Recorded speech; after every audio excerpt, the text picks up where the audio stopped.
هي العربية اللي بتاكل البنزين دي مش أنا اللي ببوظها؟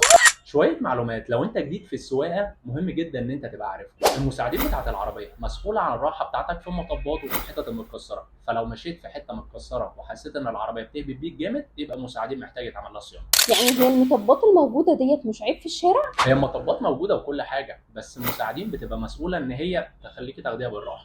فلتر البنزين بيتغير كل من 30 ل 40 الف كيلو، وده مهم جدا عشان ما يدخلش شوايب جوه الموتور. يعني هي لو العربية بتكركر ممكن يكون الفلتر هو السبب؟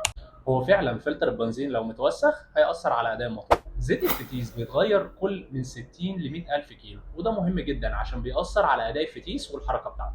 وأنا اللي كنت فاكرة إن زيت الفتيس ده ما بيتغيرش. كل السوائل اللي في العربية لازم تتغير بانتظام. لو لاحظت إن العربية بتستهلك بنزين أكتر من العادي ده ممكن يبقى سببه إن الفلاتر محتاجة تتغير أو في مشكلة في حقن البنزين بتاع العربية. يعني هي العربية اللي بتاكل البنزين دي مش أنا اللي ببوظها؟ لا فعلا دي ممكن تبقى مشكله تقنيه في المحرك. ركن العربيه فترات طويله في الشمس ده ممكن ياثر على الدهان بتاعها ويعمل مشكله كمان في الكبوت بتاعها. الافضل ان انت تغطيها او دايما تبقى راكنها في مكان فيه ظل. عشان كده التابلو دايما بيكون سخن. بالظبط، حمايه العربيه من الشمس ده بيوفر عليك فلوس في الصيانه. الجثمان بتاع العربيه مش بس مسؤول عن ان هو يخرج العادم بتاعها، لا ده كمان لو حصل فيه تسريب بيأثر على حركه الموتور بشكل كبير. يعني هو الصوت العالي دوت مش عشان العربية سبور؟